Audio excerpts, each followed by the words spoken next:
Hello everyone, आज की इस वीडियो लेक्चर में हम लोग पढ़ेंगे फ्यूचर परफेक्ट कंटिन्यूअस टेंस का अनुवाद। तो सबसे पहले देखते हैं कि फ्यूचर परफेक्ट कंटिन्यूअस टेंस का पहचान क्या होता है। तो जो फ्यूचर परफेक्ट कंटिन्यूअस के सेंटेंस होते हैं उसमें भविष्य काल में कार्य का जारी होना पाया जाता है, उसके साथ साथ समय भी दिया रहता है। जैसे इसमें सेंटेंस में जो पहचान होता है कि मुख्य क्रिया के अंत में रहा होगा, रही होगी, रहे होंगे, रहा हूँगा, ते रहेंगे, ता रहेगा, ती रहेगी, ता रहूँगा, यानी जो फ्यूचर कॉन्टिन्यूअस टेंस के अनुवाद के जो पहचान होते हैं वही फ्यूचर परफेक्ट कॉन्टिन्यूअस टेंस के पहचान होते हैं। बस अंतर यही रहता है कि जो फ्यूचर परफेक्ट कॉन्टिन्यूअस टेंस होता है उसमें कार्य प्रारंभ होने का समय दिया रहता है और फ्यूचर कॉन्टिन्यूअस में ऐसा कुछ भी जिक्र नहीं होता है, तो समय दे देने से यह परफेक्ट कॉन्टिन्यूअस टेंस हो जाता है।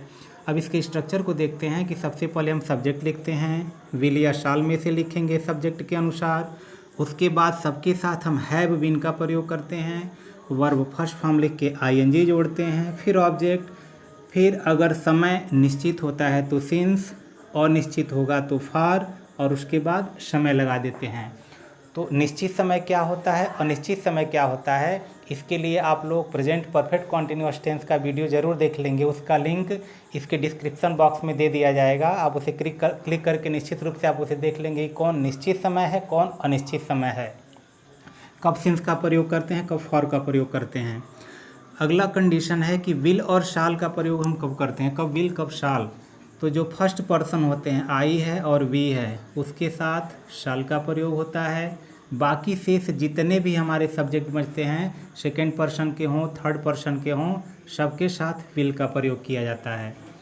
अब जो मॉडर्न इंग्लिश चल रही है तो मॉडर्न इंग्लिश में फर्स्ट पर्सन हो, सेकेंड पर्सन हो, थर्ड पर्सन हो, सबके साथ विल का प्रयोग करते हैं। तो आप इसके लिए स्वतंत्र हैं, चाहें तो सबके साथ आप विल का प्रयोग कर सकते हैं, अन्यथा जो रूल है आई वी के साथ शाल का प्रयोग करना आप कर सकते हैं।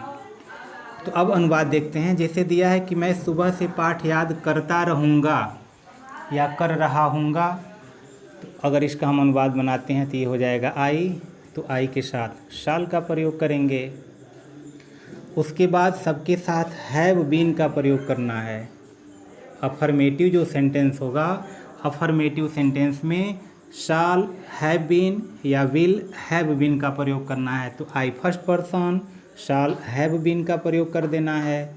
उसके बाद तुरंत जो वर्ब होगा फर्स्ट फॉर्म लिख के आईएनजी, तो वर्ब है याद करना, तो याद करना की अंग्रेजी लर्न हो जाएगा और उसी में आईएनजी जोड़ देंगे। अब क्या याद कर रहा होगा, तो पाठ, तो यहाँ हो जाएगा लेसन।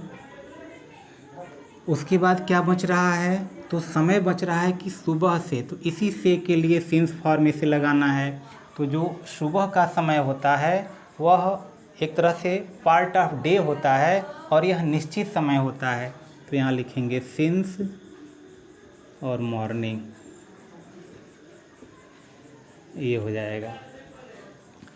अब यहाँ देखना है कि जो भविष्य काल में यह कार्य जारी है कि मैं सुबह से पाठ याद करता रहूँगा, तो भविष्य काल में आने वाले समय में काम जारी है और उसमें भी दे रहा है कि यहाँ समय का मेंशन किया हुआ है। अगर समय मेंशन नहीं होता, अगर केवल होता मैं पाठ याद करता रहूँगा, तो यह फ्यूचर कॉन्टिन्यूअस होता, लेकिन जैसे ही समय दे दिया है यह फ्यूचर परफेक्ट कॉन्टिन्यूअस टेंस हो जाता है।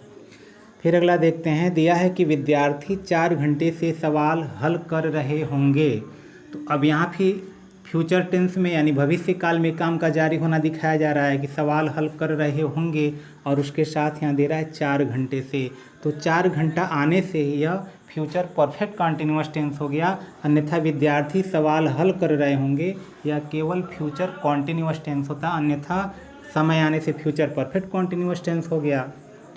अब यहाँ इसको बनाएंगे तो ये हो जाएगा द स्टूडेंट्स। सिंगुलर हो, प्लूरल हो, केवल आई और वी को छोड़ करके सबके साथ विल का प्रयोग करते हैं। तो यहाँ हो जाएगा विल और फिर हो जाएगा हैव बीन। उसके बाद वर्ब आईएनजी, तो वर्ब है हल करना, तो हल करना की अंग्रेजी होती है सॉल्व, तो फर्स्ट पर्सन उसी में आईएनजी जोड़ देना है। तो यहाँ पे ई को हटा के आईएनजी जोड़ देते हैं। अब क्या हल कर रहे होंगे, तो क्वेश्चन, और उसके बाद दिया है 4 घंटे से, तो यह 4 घंटा जो होता है वह पीरियड ऑफ टाइम होता है और वह अनिश्चित समय होता है। तो इसके लिए हम फॉर का प्रयोग करेंगे, फॉर 4 आवर्स। ये हो गया। अब दिया है कि बढ़ई 2 घंटे से कुर्सी की मरम्मत कर रहा होगा, यानी बढ़ई कुर्सी की मरम्मत कर रहा होगा। फिर समय दिया है कि 2 घंटे से कर रहा होगा, तो फिर यहाँ लिखेंगे द कारपेंटर। इसके साथ विल का प्रयोग करना है, तो ये हो जाएगा विल हैव बीन। वर्ब है मरम्मत करना, तो ये होता है रिपेयर, और उसी में आईएनजी जोड़ देना है। अब किसकी मरम्मत, तो कुर्सी की, और चेयर। और उसके बाद दिया है 2 घंटे से, अनिश्चित समय, अभी पीरियड ऑफ टाइम है, तो 2 घंटे से हो जाएगा फॉर 2 आवर्स। ये हो जाएगा फॉर 2 आवर्स, फुल स्टॉप लग जाएगा। अगला दिया है कि मंत्री जी 2 बजे से भाषण नहीं दे रहे होंगे। अब यह सेंटेंस नेगेटिव हो गया, तो नेगेटिव होने पर यह विल और शाल के तुरंत बाद हम नॉट लगा देते हैं। बाकी जो रूल है वैसे ही रहता है, उसमें कोई परिवर्तन नहीं होता है। तो मंत्री जी 2 बजे से भाषण नहीं दे रहे होंगे, तो यह हो जाएगा द मिनिस्टर। थर्ड पर्सन है, तो इनके लिए भी विल का प्रयोग करेंगे। तो विल और नेगेटिव है तो तुरंत विल के और शाल के बाद हम नॉट लगा देते हैं। फिर हैव बीन जो है लगा देते हैं, तो ये हो जाएगा हैव और बीन, यानी सब्जेक्ट शाल विल में से लग गया तो विल, उसके बाद नेगेटिव है तो नॉट, फिर have been. Verb first form, तो वर्ब है भाषण देना, तो भाषण देना का यानी देना का यहाँ डिलीवर होता है, यहाँ हो जाएगा डिलीवरिंग। और उसके बाद है स्पीच, भाषण देना। और उसके बाद दिया है स्पीच, उसके बाद दिया है कि 2 बजे से। अब यह पॉइंट ऑफ टाइम है और यह निश्चित समय के अंतर्गत आता है, तो यहाँ हो जाएगा सिंस, और ये हो जाएगा 2 o'clock, निश्चित समय के लिए सिंस। उसके बाद 2 बजे, तो यह 2 बजे निश्चित है, इसलिए सिंस 2 o'clock। अगला दिया है कि हम जनवरी से परीक्षा की तैयारी नहीं कर रहे होंगे, यानी यहाँ दे रहा है कि जनवरी से, तो जनवरी निश्चित समय, क्योंकि जितने भी महीना के नाम, दिन के नाम जितने भी होते हैं वह निश्चित समय के अंतर्गत आते हैं। पहले हम सब, तो हम सब हो चाहे हम हो तो वी, और वी के साथ हमको शाल लगाना है, तो यहाँ हो जाएगा शाल। शाल के तुरंत बाद नेगेटिव है तो नॉट लिख देंगे। उसके बाद फिर है बीन। वर्ब फर्स्ट फॉर्म में आईएनजी, तो तैयारी करना, तो प्रिपेयरिंग। अब किसकी तैयारी, तो प्रिपेयरिंग फॉर एग्जाम, एग्जामिनेशन। उसके बाद दिया है जनवरी से, तो जनवरी महीने का नाम, निश्चित समय, तो इसलिए हो जाएगा सिंस जनवरी। ये हो गया सिंस जनवरी, कि हम जनवरी से परीक्षा की तैयारी नहीं कर रहे होंगे। We shall not have been preparing for examination since January. तो इस प्रकार से कुछ अफर्मेटिव और नेगेटिव के एग्जाम्पल हुए, कुछ इंट्रोगेटिव के भी एग्जाम्पल देखते हैं। अब जैसे दिया है कि क्या दादी 7 बजे से कहानियाँ कह रही होंगी, तो इंट्रोगेटिव के कुछ ऐसे या जो सेंटेंस क्या से प्रारंभ होते हैं जिनका जवाब हम हाँ या ना में दे सकते हैं, उसका अनुवाद हमेशा सहायक क्रिया से उस टेंस के प्रारंभ होता है। तो इस फ्यूचर परफेक्ट कंटिन्यूअस का जो सहायक क्रिया है वह विल या शाल है। उसके बाद हम सब्जेक्ट लिखते हैं, यानी सब्जेक्ट के अनुसार शाल या विल में से लिखेंगे। फिर अगर सेंटेंस नेगेटिव होगा तो नॉट लिख देंगे। फिर हैव बीन का प्रयोग करते हैं, और उसके बाद वर्ब फर्स्ट फॉर्म लिख के उसमें आईएनजी जोड़ा जाता है। फिर ऑब्जेक्ट लिख देते हैं, फिर सिंस या फॉर में से कोई, और उसके बाद टाइम और क्वेश्चन मार्क लग जाता है। जैसे दिया है क्या दादी 7 बजे से कहानियाँ कह रही होंगी, तो अब दादी के लिए विल का प्रयोग होगा, तो इसलिए पहले लिखेंगे विल द ग्रैंड मदर। ये हो गया will the grand mother. Negative sentence नहीं है, तुरंत हम हैव बीन का प्रयोग करेंगे। तो ये हो गया हैव बीन। वर्ब है कहना, तो कहना का अंग्रेजी यहाँ टेल हो जाएगा और ये हो जाएगा टेलिंग। आईएनजी जोड़ देना है। तो will the grandmother have been telling कह रही होंगी, क्या कह रही होंगी? तो कहानियाँ, स्टोरीज प्लूरल नंबर में है तो स्टोरीज। उसके बाद दिया है 7 बजे से, 7 बजे निश्चित समय है तो इसलिए सिंस का प्रयोग करेंगे। तो ये हो गया सिंस 7 बजे से, तो 7 ओ हो जाएगा 7 o'clock, ये हो गया।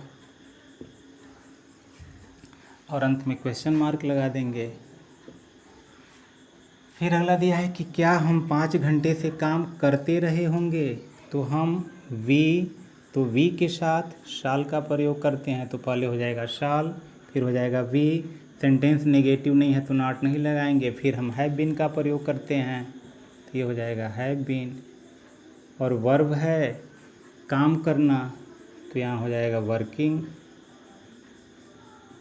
उसके बाद दिया है 5 घंटे से, तो 5 घंटा अनिश्चित समय के अंतर्गत आता है, तो इसलिए यहाँ लिखेंगे फॉर 5 आवर्स और क्वेश्चन मार्क।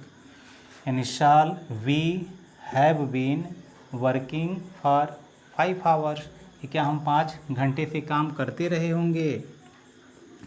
अब दिया है कि तुम 2 दिनों से क्या सोच रहे होगे। अब जो प्रश्न पूछने वाला जो शब्द है वह वाक्य के बीच में आ गया।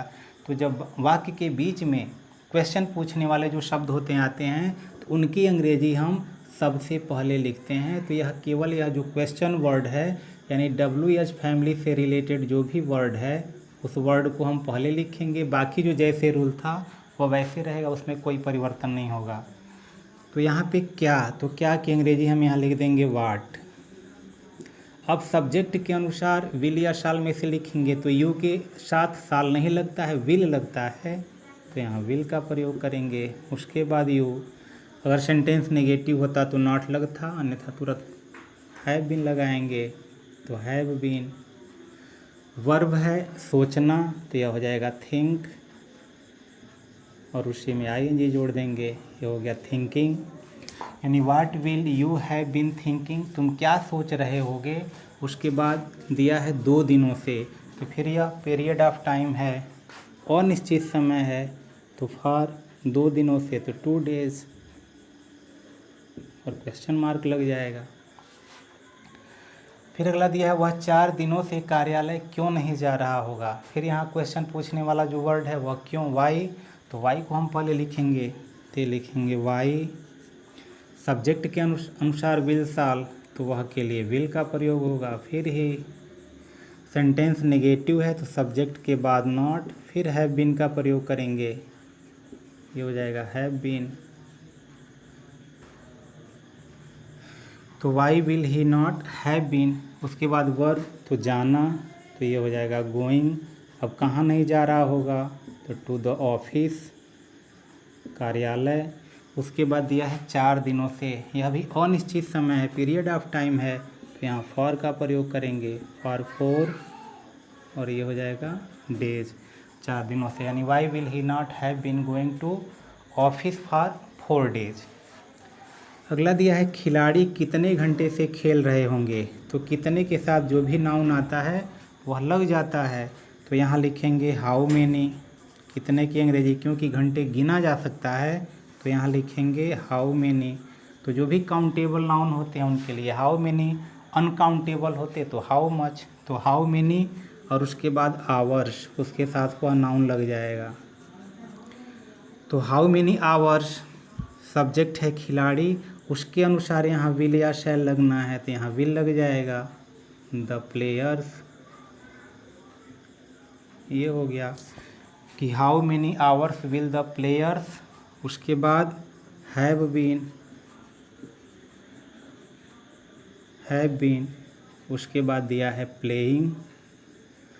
अब उसके बाद हमको सिंस फॉर फिर टाइम लगाना है, तो यहाँ न तो कोई समय का मेंशन नहीं किया गया, उसी के बारे में पूछा जा रहा है कितने घंटे से।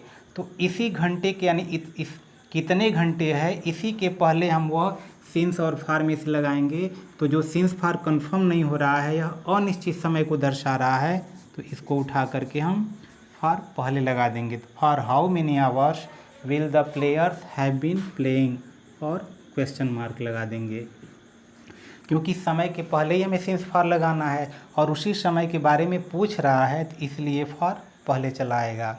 तो इस प्रकार से यह इंट्रोगेटिव सेंटेंस समाप्त होता है इसका। तो आशा करते हैं कि जो फ्यूचर परफेक्ट कॉन्टिन्यूअस टेंस का अनुवाद है वो आपको समझ में आया होगा। यदि समझ में आया हो तो निश्चित रूप से लाइक कीजिए, शेयर कीजिए। यदि अब तक आपने चैनल को सब्सक्राइब नहीं किया तो सब्सक्राइब भी कर दीजिए। फिर मिलते हैं किसी अन्य वीडियो में, तब तक के लिए बहुत बहुत धन्यवाद।